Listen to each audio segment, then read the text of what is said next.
हम लोगों ने एक संकल्प लिया है, एक कि गौ माता को कटने नहीं देंगे, यानी गौ माता 2017 के पहले अवैध बूचड़खानों के हवाले कर दी जाती थी। वे ले जाते थे, जबरदस्ती खोल के लेके चले जाते थे, तस्करी होती थी। आज मैं कह सकता हूं उत्तर प्रदेश के अंदर न तस्करी हो सकती है और न अवैध बूचड़खाने ही चल सकते हैं। 1.25 अरब किलो गौ मांस का निर्यात होता है, उसका 40% उत्तर प्रदेश से जाता है। जितना भी है बीफ निर्यात आपके प्रदेश से हो रहा है, उस पर तत्काल रोक लगाइए। राज्य सरकार ने एक स्कीम चलाई और स्कीम के अंतर्गत हम लोगों ने व्यवस्था की कि हर कुपोषित परिवार जिसके पास गाय को रखने की व्यवस्था होगी, हम उस परिवार को एक गाय उपलब्ध करवाएंगे जो ब्याही हुई गाय होगी, और उस ब्याही हुई गाय को अपने घर में रख करके पालन करेगा। निःशुल्क गाय देंगे और हर महीने 900 रुपये भी उस गाय के भरण पोषण के लिए वह कोई उपाय कर सके, इसके लिए हर महीने 900 रुपये अतिरिक्त उसको हम लोग शासन के स्तर से उपलब्ध कराएंगे। पशुपालन विभाग प्रति माह 900 रुपये भी उस परिवार को देगा। अब तक हजारों परिवारों ने इस योजना का लाभ लिया है। भैंस का भी मांस है, तो आप बताइए कि भैंस के मांस को बेच करके हमारा देश चलेगा? हमारे देश का जो पशुधन है उसको काट काट करके आखिर हम विदेश में क्यों भेजेंगे? ये कहां तक उचित है? इसलिए तत्काल इस पर रोक लगाइए।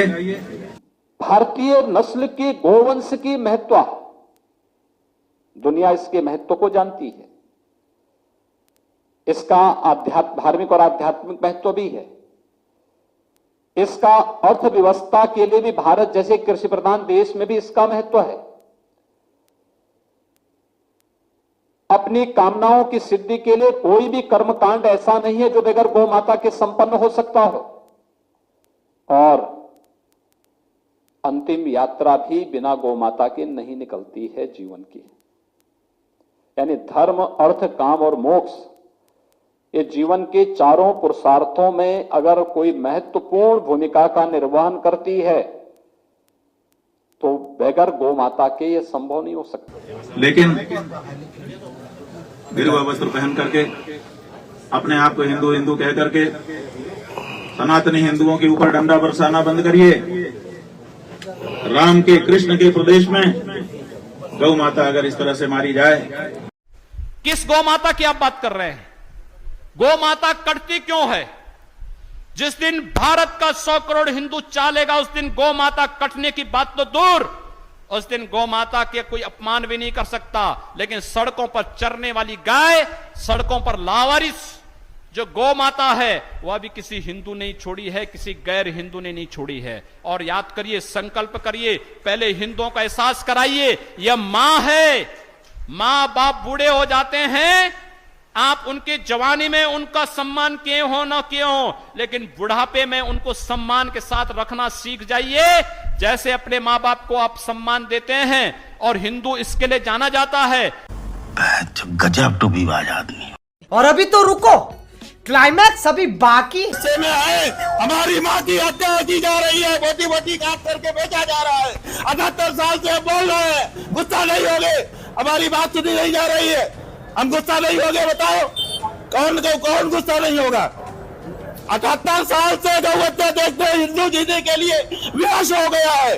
इन काले अंग्रेजों के द्वारा, इन मुगलों के द्वारा नरेंद्र हिंदू कहकर के सत्ता में आए हुए हैं। गुस्सा नहीं होगे? अब हमारी माँ की हत्या बंद हो, हमारी यही मांग है और कोई दूसरी मांग नहीं है। हमको कोई आपसे कुछ नहीं चाहिए।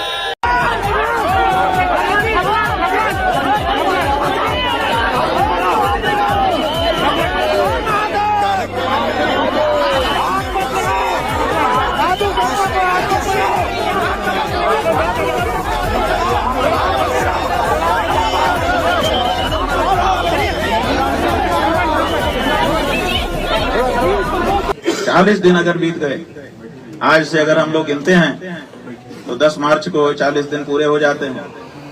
हम 10-11 मार्च को दिल्ली जाने वाले थे। कंप्यूटर बाबा ने वहां पर संतों को आमंत्रित किया था। हम दिल्ली न जा करके अब चाहेंगे कि 10-11 मार्च को हम लखनऊ में संत महंत आचार्य इकट्ठे हों और इकट्ठे होकर के तब तक आपके द्वारा जो कुछ भी प्रदर्शित किया जाए उसके आधार पर आपको हिंदू हृदय सम्राट या फिर गैर हिंदू, अहिंदू, छद्म हिंदू, नकली हिंदू घोषित करें। ये अब आपके ऊपर है।